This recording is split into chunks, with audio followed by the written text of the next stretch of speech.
that there was an incident of a professor who insisted to his students, there's no God. He kept saying, there's no God, there's no God. When they said, why? Because most of them, they believe. Some were Jewish, some were Christian, some were Muslims.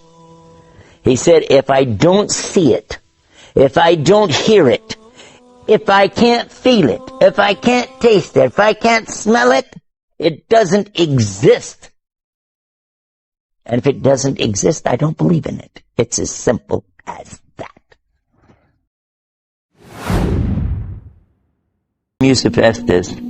And for the next few minutes, I'd like to talk to you about one of the biggest of the beauties of Islam that has struck me as being probably the best of answers to the human being. When people come to this point or conjunction in their life, and they say, why are we here? How did we get here? What's it all about? And what is the purpose of my life?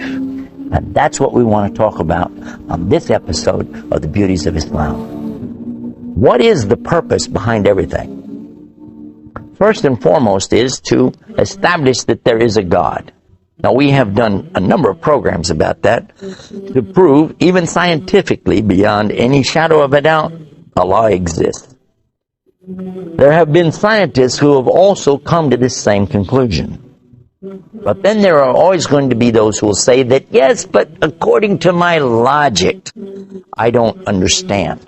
I don't see how you can believe in a God. According to my logic.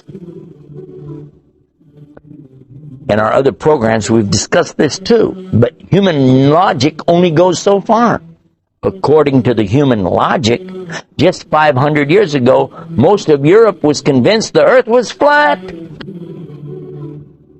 They didn't know that the Quran had already said it was round 1,400 years ago. But what about 2,000 years ago? What did the people think about the earth? Human logic, you look straight out and the earth looks flat. You don't really see the curve, do you? No, you don't. So how far can you go with human logic? And stop and think about this.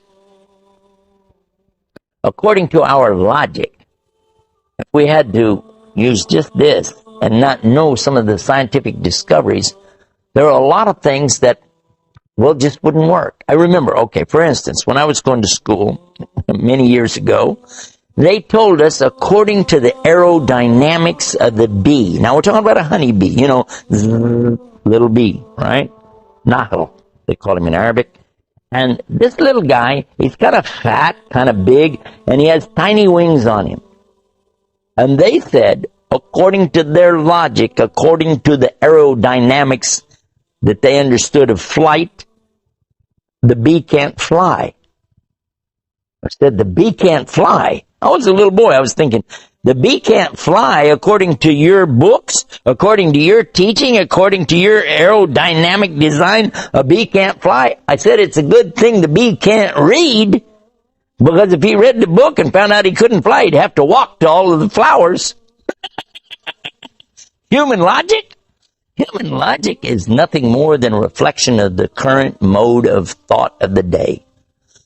People at the time of Plato and Socrates and the great thinkers of old also thought that they knew everything there was to know about everything.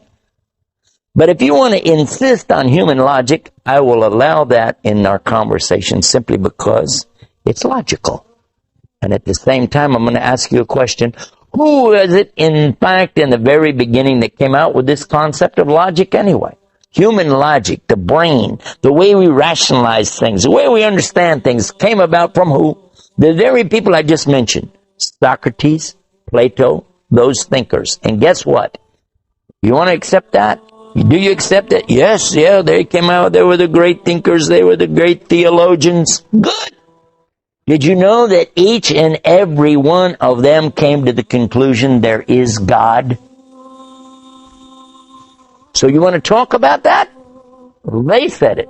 The people that you're thinking are so great, so brainy, so brilliant, according to their rules of testable evidence, God exists.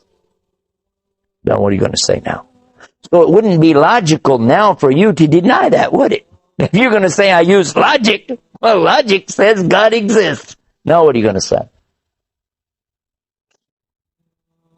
I recall that there was an incident of a professor who insisted to his students, there's no God. He kept saying, there's no God, there's no God. When they said, why? Because most of them, they believe. Some were Jewish, some were Christian, some were Muslims. He said, if I don't see it, if I don't hear it, if I can't feel it, if I can't taste it, if I can't smell it, it doesn't exist. And if it doesn't exist, I don't believe in it. It's as simple as that. One of the students tried to argue with him about it. He was saying, well, God is something beyond that. You have to have faith. You have to believe. And he said, why? Why should I believe? How? The boy said, well, I don't know, but we just have to believe. He said, sit down. Another boy stood up and he said, listen, as Muslims, we believe, but we have proof at the same time. He said, proof? What proof do you have? He said, by knowing what God has done and what he's doing, we know he exists. He said, what? What are you talking about? He said, sir, can you see electricity? Well, no, but it still exists. Ah, true. Sir, he said, are you able to hear everything? He said, yes. He said, wait a minute. Aren't there sounds that some animals hear that we can't hear? Well, yes. Okay, now there's two things. One, you can't see. One, you can't hear. But you still believe in it, don't you? Well, yeah, but I have evidence. I have scientific evidence. Okay. Now I ask you another thing. Sir, is there such a thing as heat? That, of course, everybody knows there's heat. And we measure it as BTUs, British thermal units. He said, sir, is there such a thing as cold? He said, yes, there's such a thing as cold. He said, sir, there is not such a thing as cold. There is no cold. What? What are you talking about? I'm sure you'd like to know the answer to that too. So when we come back from the break, let's find out what the student meant when he said there's no such thing as cold, and then find out how that relates to the rationale of the human and how we can prove there's God. Right here on Beauties of Islam. Sit tight. We'll be right back. وأنفقوا في سبيل الله ولا تلقوا بأيديكم إلى التهلكة وأحسنوا إن الله يحب المحسنين. Bismillah, alhamdulillah, we're back and you're watching the Beauties of Islam. When we went to the break, I was telling you a story about a professor and some of his students. The students are believers, Christians, Jews, and Muslims, but the professor is an atheist. He doesn't believe anything, and he keeps talking about his rational mind, his logic, his common sense, and he's insisting that there's no God based on all of this. In the discussion, though, one of the Muslim students actually asked him to reconsider some of the things he's saying. Because the professor says, if I don't hear it, I don't see it, I don't smell it, I don't taste it, I don't feel it, I don't imagine it doesn't exist. The student asked him, though, what about electricity? Do you see electricity? No. He said, but it exists. Well, yeah, you can see the effects of it. True. And what about sounds that animals hear that we don't hear? They're still there even though you don't hear them. Well, yeah. But then he asked him a question about heat. He said, yes, heat exists. We can feel heat. He said, what about cold? He said, of course there's cold. He said, hold on. Actually, there's no such thing as cold. What? And that's when the professor started to get really crazy. He said, are you nuts?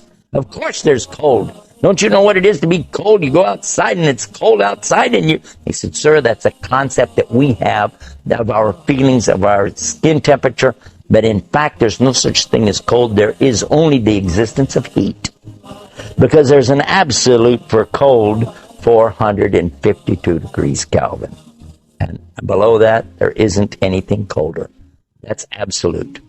From that, we add to it and go up degree by degree by degree until you get as hot as you want to go. And you can have heat, mega heat, and it can go on and on. There's no such thing as cold. Heat or the absence of heat. The professor doesn't say a word. The student said, "Sir, is there such a thing as light?" He said, "Are you crazy? Of course there's light. Look around you. How do you see me right now if you don't know about light?" He said, "You're right, sir. There is light." "Is there such a thing as darkness?" He said, "Where are you going with this? Why are you wasting my time? Of course there's darkness." He said, "No, there's not.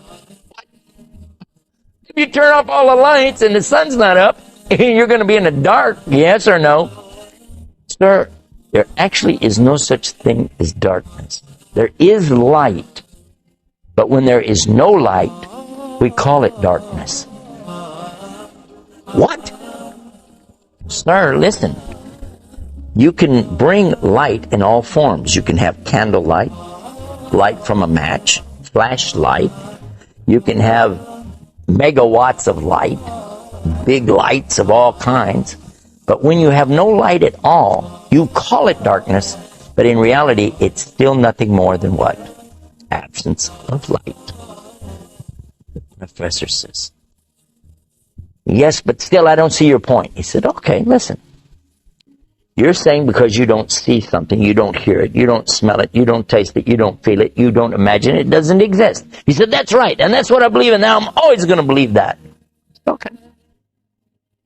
Sir, has anybody ever seen your brain? Heard your brain? Smelled your brain? Tasted your brain? Or felt your brain?" "No, of course not." He said, "Then, sir, according to your own rules of testable evidence, you don't have a brain."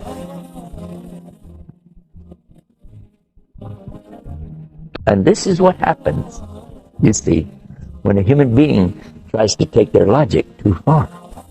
Because, in fact, it's only Allah who has all knowledge.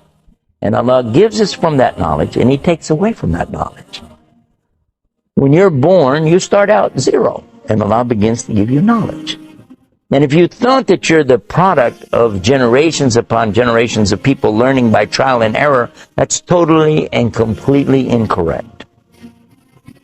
That would be like thinking that we have to reinvent the wheel every generation.